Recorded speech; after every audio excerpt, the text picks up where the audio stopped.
नमस्कार।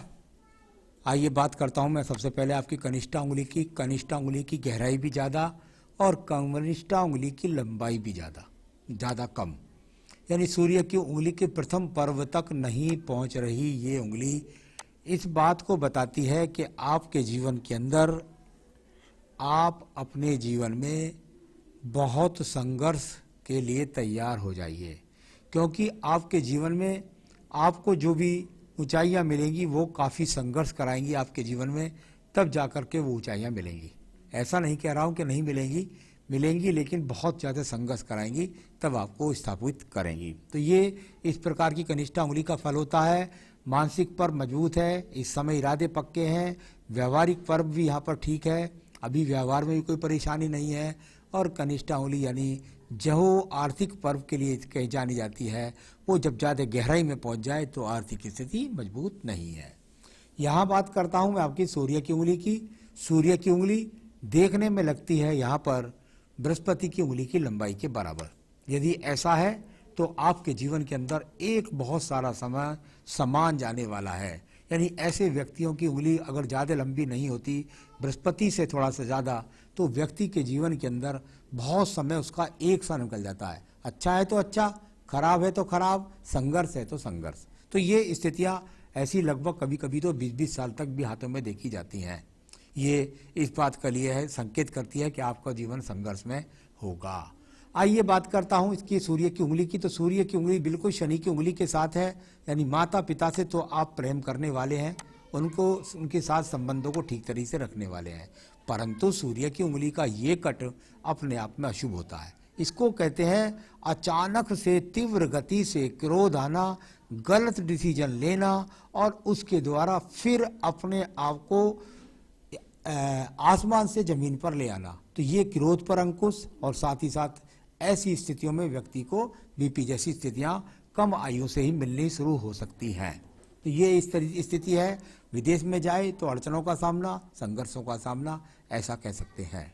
आइए बात करता हूँ यहाँ पर मैं आपके पर्व उंगली की, इसको बोलते हैं शनि की उंगली, यानी कि धन की उंगली, और साथ ही साथ धन की उंगली के साथ स्वास्थ्य की उंगली। इसके भी सेकंड पर्व पर एक बहुत मोटी रेखा यहाँ दिखाई देती है बनी हुई। यहाँ पर अगर इंक लगी होती तो आपको ज़्यादा गहरी रेखा यहाँ पर ये बन जाती। यहाँ पर ये अभी इसका हल्का स्वरूप है, लेकिन नीचे वाला भी दीप जैसा बन रहा है, लेकिन ये अपने आप में ज़्यादा है। अगर ये जीवन में आपके गहरा हो गया तो ये समझ लीजिए कि आपके जीवन में धन के संघर्ष को बहुत बनाएगा। किसी भी स्थिति में आपके पास धन होगा, कभी आप उससे संतुष्ट नहीं हो पाएंगे। साथ ही साथ ऐसे व्यक्ति का धन बिना वजह की जगहों पर डूब जाता है। आइए बात करता हूँ इसके बाद आपकी बृहस्पति की उंगली के बारे में। यहाँ बृहस्पति की उंगली संतान सुख के लिए, पत्नी सुख के लिए, साथ ही साथ भगवान की कृपा के लिए। आपकी भाषा शैली में आप कितना अभिमानी हैं, इस बात के लिए अभिमानी नहीं है किसी भी प्रकार से। परंतु सेकंड पर्व और थर्ड पर्व पर बहुत सुंदर खड़ी रेखाएं नहीं हैं। जब खड़ी रेखाएं नहीं होती और मार्वल्स रेखाएं बनकर रह जाती हैं तो उनका मतलब होता है कि जीवन के अंदर पत्नी के साथ, बच्चों के साथ, उनकी प्राप्ति के अनुसार संबंधों में कमी, उनसे दूरी, ऐसी स्थितियों का सामना व्यक्ति का होता रहता है, और ये बीच का गैप व्यक्ति के जीवन में खर्च लगाए रखता है। यहाँ पर बात करूँगा मैं आपके बुध पर्व के बारे में। मैंने बुध पर्व के बारे में बताया कि यहाँ पर पर्व यदि बिल्कुल सम हो, सम पर्व नहीं आपका उठा हुआ, कुछ गिरा हुआ, कुछ उठा हुआ, कुछ इस तरह का, और यहाँ पर एक तरीके से अगर आप देखें तो पूरी रेखाओं के में यदि मैं दिखाऊं तो कहीं भी सम अनुकूलता नहीं मिलती।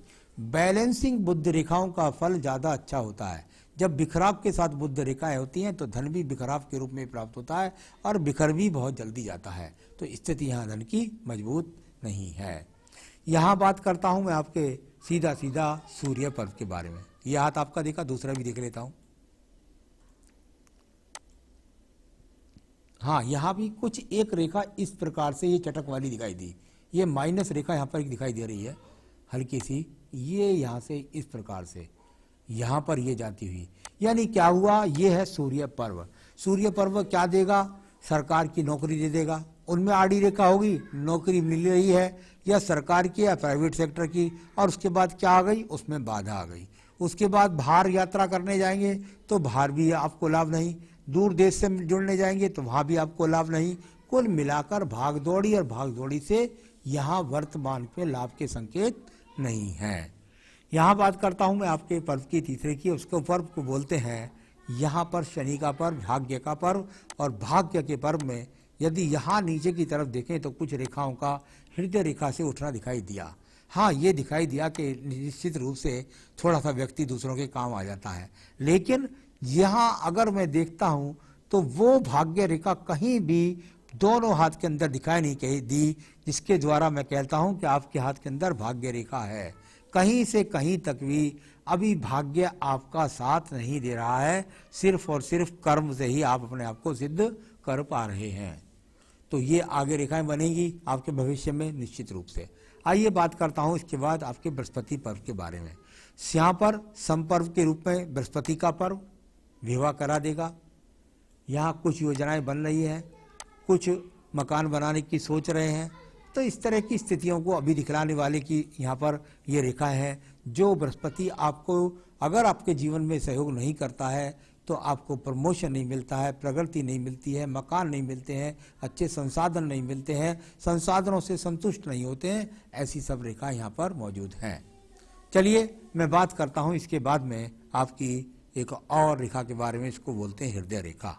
अगर हृदय रेखा को देखें तो यहाँ पर काफ़ी हृदय रेखा अगर देखेंगे तो आपको ऐसा लगेगा इससे काफ़ी रेखाएं, या धुंधली धुंधली से पर्व। दूसरी रेखा को भी देख लेता हूँ, यहाँ पर ये वो रेखाएं हैं लगातार जो काट रही हैं। यहाँ पर उधर देखता हूँ तो यहाँ दिखाई नहीं देती, लेकिन वहाँ पर दिखाई देता है काट रही हैं। होता क्या है, जब ये रेखा नीचे से ऊपर की तरफ काटती हैं, यानी आपका नीचे की तरफ अगर केवल नीचे गिरती हुई रेखा होती तो इसका मतलब होता कि व्यक्ति अपने जीवन के अंदर दूसरों के काम आता है। लेकिन जब नीचे गिरती हुई रेखा हृदय रेखा को काटकर ऊपर को जाती है, जैसे पिछले चित्रों में मैंने 4 रेखाएं दिखलाई, उसका मतलब होता है व्यक्ति स्वार्थ के लिए किसी की मदद करता है, यानी रिवर्स के लिए करता है मदद, और वो रिवर्स मिलेगा नहीं मिलेगा ये अलग बात है। तो ऐसी हृदय रेखाएं मन को दुखित करती हैं, हृदय को दुखित कर जाती हैं, यहाँ पर दिखलाई दी। आइए मंगल पर्व की बात करता हूँ। निम्न मंगल पर्व, निम्न मंगल पर्व यानी आपके साहसिक कार्यों के लिए आपके अंदर कितनी हिम्मत है, आप कार्य करने की क्षमता रखते हैं। हाँ, रखते हैं बिल्कुल। तो कार्य करने के लिए तो आप तैयार हैं, इसमें कोई शक नहीं है, आलसी व्यक्ति नहीं है, योजनाओं को कार्यान्वित करने के लिए तैयार हैं। परंतु कुछ रेखाएं डाउन के रूप में जा रही हैं। जितनी ऊपर को जाती है रेखा उतना लाभ मिलता है, जितनी डाउन को जाती है उतना व्यक्ति की योजनाएं साकार नहीं हो पाती हैं। तो ये इस तरह से कर्म वाली रेखाएं आपके पास हैं जो आपको कर्म तो लगातार करा रही हैं। बहुत खराब रेखा आपकी बुद्धि रेखा। बुद्धि रेखा को देखिएगा, आपकी बुद्धि रेखा जब चलती है तो यहाँ से एक बीच में त्रिकोण बनाएगी आपके पास, बहुत सुंदर त्रिकोण है। अचानक से लाभ मिल जाएगा, अचानक से लाभ मिल जाएगा। इस त्रिकोण का क्या लाभ मिलेगा, अचानक से किसी चीज से आपको लाभ मिल जाएगा, उसको ज्यादा दिन आप रोक नहीं पाएंगे। ऐसा ये राहु के नीचे लगभग बनता हुआ, राहु तो नहीं है, थोड़ा सा इधर ही है, तो ये वो योजना है जिसके द्वारा आप अचानक लाभ पा सकते हैं। इस प्रकार की योजना है, लेकिन उसको संभाल नहीं पाएंगे और लहरदार बुद्धि रेखा जाकर चंद्र पर्वत से संबंध बनाए तो व्यक्ति विदेशों से संबंध बनाकर लाभ उठाता है। इसके आसपास बहुत सारी एक्स की रेखाएं हैं, बहुत सारे दूषित चिन्ह इसके साथ जुड़े हुए हैं। ये इस प्रकार के दूषित चिन्ह आपको योजनाओं में लाभ से वंचित कर देंगे। यानी आप अपने दिमाग को स्थिर रखने की बहुत ज़्यादा ज़रूरत है। आपको अपने क्रोध पर, आपको अपने पैसे को नियंत्रण में रखना, आलतू फालतू ना दे दें, या और किसी तरह की भी परेशानी आ सकती है आपकी दिमाग की दीवाना। कभी कभी व्यक्ति क्या करता है, अपने पैसे को शेयर मार्केट में लगा देता है या कहीं लगा देता है, लगता है बहुत अच्छा लाभ हो गया क्योंकि त्रिकोण में बन रहा है तो ऐसा हुआ लाभ हो गया, लेकिन बाद में क्या हुआ, बहुत ज़्यादा लॉस भी हो गया। तो ये स्थिरता रखनी पड़ेगी आपको अपनी बुद्धि रेखा में। द्वितीय मंगल पर्व की बात करता हूँ, वहाँ से कुछ रेखा निकलती हुई है, आपको सावधान रहना होगा थोड़े से झगड़ा झंझट के हिसाब से। तो कुल मिलाकर किसी से वाद विवाद में ना पड़े, इसके लिए आपको सावधानी रखनी होगी। आइए बात करता हूँ मैं आपकी एक और रेखा के बारे में, जो चंद्र रेखा है, जो चंद्र पर्वत की रेखा है, और चंद्र पर्वत से रेखाएं एक ये निकली और नीचे वाली का संबंध बिल्कुल बन गया जाकर एकदम शुक्र पर्व से। निश्चित रूप से चंद्र पर्वत से रेखा निकलकर केतु से होते हुए जब शुक्र पर्व को जाती है, निश्चित रूप से व्यक्ति अपना बहुत काफी समय विदेश में गुजारता है। अगर ऐसा नहीं होता तो बहुत सारी विदेश यात्राएं अपने जीवन के अंदर व्यक्ति करता है।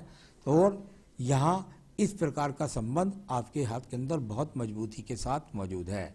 बहुत ज़्यादा अगर मैं कहूँ तो यहाँ से ज़्यादा मुझे चिंता नहीं है जितनी मुझे आपकी बुद्धि रेखा से चिंता है। तो बुद्धि रेखा से मुझे ज़्यादा चिंता है। यहाँ से यदि मैं देखता हूँ तो ये वो रेखा है जो आपको विदेश यात्रा अवश्य कराएगी। चलिए मैं बात करता हूँ आपकी यहाँ पर व्यापारिक रेखाओं की। उनके बारे में तो अभी कोई बात कर ही नहीं सकता, क्योंकि व्यापारिक रेखा का भले ही ट्रायंगल बनता है तो लेकिन बीच में से कटता है।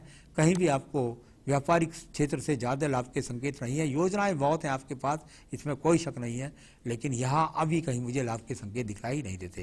यानी ऐसा मैं नहीं कहता कि पूरे जीवन ही आप व्यापार नहीं करेंगे, अभी की बात कर रहा हूँ।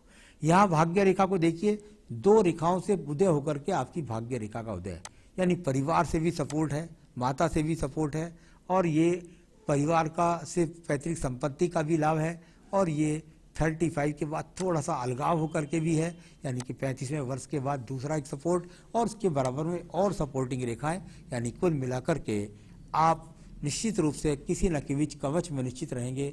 एक जॉब छोड़ेंगे तो दूसरी आपको तैयार रहेगी। इस तरह का जब सहायक रेखा साथ में चलती है तो उसका फल जाना जाता है। तो ये आपके पास वो भाग्य रेखा जो मुझे अच्छी खासी दिखाई दी, जिनको मैं अभी सिर्फ भाग्य रेखा ना कह करके केवल कर्म रेखा कहूँगा कि आपका कर्म आपका वर्तमान में अभी आपका साथ दे रहा है। तो ये इस तरह से हुई। आइए शुक्र पर्वत को देख लेता हूँ। शुक्र पर्वत के रहने से पहले मैंने आपके काले, अगर ये काला तिल है तो इसका बहुत खतरनाक होता है। ये क्या होता है? ये होता है मानसिक पर्व। इसको कहते हैं भाई तर्क शक्ति बहुत ज़्यादा कर देना, दिमाग से इतनी ज़बरदस्त योजनाओं पे चले जाना कि उसके द्वारा एक बहुत भारी नुकसान हो जाना। ये यहाँ पर इस प्रकार का काले तिल का फल जाना जाता है। यहाँ शुक्र पर्वत को देखता हूँ तो सामान्य सा चटकदार आपका शुक्र पर्वत, किसी रेखा का स्वरूप पूरा नहीं है। इसका मतलब होता है व्यक्ति का जो स्थिति है वर्तमान की साधनों की वो ठीक है, परंतु व्यक्ति उससे संतुष्ट नहीं है। तो ये इस तरह से जान सकते हैं आप। आपकी आयु रेखा की बात करता हूँ। आपकी आयु रेखा और वहाँ से निकल करके और मणिबंध के पास 2 मुखी हो गई। जीवन के अंत में सारी सुख सुविधाएं आपके पास होंगी और आयु बनती है आपकी 76, 77। वर्तमान में आगे भी रेखाएं बढ़ती रहती हैं। तो ये तो हुआ हाथ के पढ़ने का स्वरूप। अब इसके बाद बताता हूँ आपके सवालों के जवाब। विदेश में सेटलमेंट कब होगी, काम कब ठीक होगा? जहां आप मुझसे बात कर रहे हैं वहां आपकी 31 की एज है, और 31 से पहले यदि मैं देखता हूं तो एक रेखा यहाँ लगभग 32 के पास माइनर सी काट रही है। 32 से 33वें वर्ष में ये यहाँ पर काटती है। इसके बाद दूसरी रेखा चलती है लगभग 35 वर्ष के बाद। एक सहायक रेखा साथ में भी चलती है, यानी लगातार कर्म रेखाएं तैयार हैं आपका काम करने के लिए। मुझे दिखलाई देता है कि करीब 32 से 33वें वर्ष में कोई बड़ा ही उठाफटक या कोई बड़ा परिवर्तन आप करने वाले हैं। या तो हो सकता है कोई व्यापार कर डालें, या हो सकता है आप उस समय कोई कार्य कर डालें। सवाल यह है कि कर्म रेखाएं साथ दे रही हैं, आप व्यापार करें या काम करें, आप अपने कर्म से अपने उसके अंदर नुकसान नहीं उठाएंगे। एक बात तो ये सेटलमेंट की बात है। आपको सेटलमेंट रेखाएं अभी तैयार हैं, विदेश रेखाएं। आप बिल्कुल वहाँ जाकर के अपने आप को सेट करिए और धीरे धीरे यहाँ आपकी कर्म रेखाएं बहुत ज़्यादा आपके साथ हैं। उसके बाद भाग्य रेखा भी बनेगी तो बहुत ज़्यादा ऊंचाई तक ले जाएंगी। तो विदेश में सेटलमेंट जहाँ तक होने की संभावना है बहुत जल्द मुझे लगती है। 32 से 33 में तो खास तौर से लगती हैं। वाइफ से रिलेशन कब ठीक होंगे? यहाँ आपने मुझे वाइफ के रिलेशन के बारे में कहा था, तो उधर मैंने जब देखा था तो वहाँ से मुझे कोई रिलेशन में खराबी नज़र नहीं आई। हाँ, भली खड़ी रेखा नहीं मिली बृहस्पति पर्व पर, कोई बात नहीं है, परंतु जो बुद्धि रेखा है और शुक्र पर्व का ये जो काला तिल है और हृदय रेखा का जो ये टूटना है, पत्नी से संबंधों में खराबी तो दिखलाता है, तलाक मुझे अभी संभावना दिखलाई नहीं देती। तो मेरे हिसाब से इसके रिलेशन के लिए आप में खुद में कमी है, क्योंकि ये बुद्धि रेखा, हृदय रेखा, ये आपके शुक्र पर काला तिल, कहीं ना कहीं आपको स्वयं पर नियंत्रण करना होगा और सोचना होगा कि ऐसी क्या बात है, कौन सी मेरी ऐसी कमी है जिसकी वजह से मेरे संबंधों में कमी आ रही है। तो उसको आप स्वयं सुलझाइएगा और वो रिलेशन सुलझ जाएंगे। फ्यूचर में पैसे की कैसे होंगे? फ्यूचर में मैंने बता दिया, अभी कर्म रेखाएं आपका साथ दे रही हैं, अभी कर्म के अनुसार आप पैसा कमा रहे हैं और कर्म आपका साथ दे भी रहा है। अपना काम कर सकता हूं, बिल्कुल कर सकते हैं, चाहे नौकरी करें चाहे व्यापार करें, समान रूप से कमाते रहेंगे। हेल्प करता हूं लोगों की, लेकिन उसमें प्रॉब्लम आ जाती है। मैंने बताई दिया आपको हृदय रेखा से किस तरह ऊपर नीचे काट रही थी, शुक्र पर्वत पर भी काला तिल था। व्यक्ति अपने किसी की हेल्प करता है तो पहले उसमें अपना स्वार्थ देखता है और वो स्वार्थ आपका निकाल के वो आदमी व्यक्ति आपका पैसे लेके फुर हो जाता है। आपकी शनि उंगली पर भी वो कट था, तो आपको खुद सावधान रहना होगा। तो अपने मेरे हिसाब से जब मैंने सब कुछ देखा आपका, तो मेरे हिसाब से देखिए, मैं जरूर आपसे कहना चाहूँगा कि एक तो बेहतरीन सा पन्ना आप जल्दी से जल्दी पहनिए, जिससे अपनी योजनाओं को सही तरीके से लागू कर सकें। आप मुझसे संबंध कराइए, मैं आपको पन्ना पहुंचा दूंगा आपके यहाँ पर, और जिस स्थान पर भी आप कहेंगे आपको ऑनलाइन दिखला दूंगा कैसी क्वालिटी है, और सर्टिफाइड आपको पहुंचा दूंगा। एक तो आपको पन्ना पहनना है, दूसरा आपको अपने रोजाना जो पूजा है उसके अंदर संकट नाशन गणेश स्रोत पढ़ना है। संकट नाशन गणेश स्रोत का आपको पाठ करना है। और तीसरा, आपको जितनी ज़्यादा से ज़्यादा आप हो सके वो भगवान शिव की पूजा कीजिए। शिव जी की पूजा आप रुद्राष्टकम भी पढ़ सकते हैं, आप उनकी जो उपासना है शिव शंकर से संबंधित वो कर सकते हैं। सोमवार के व्रत भी रख सकते हैं, सोमवार का प्रसाद भी बांट सकते हैं, भगवान के मंदिर में जाकर उनका अभिषेक भी कर सकते हैं। तो ऐसा कुछ भी करिएगा, भगवान शिव की पूजा और संकट नाशन गणेश स्रोत, और पन्ना जरूर पहनना पड़ेगा। तो ये सब चीज़ें आप जरूर करिए और फिर जीवन में आप तरक्की को प्राप्त करेंगे। नमस्कार।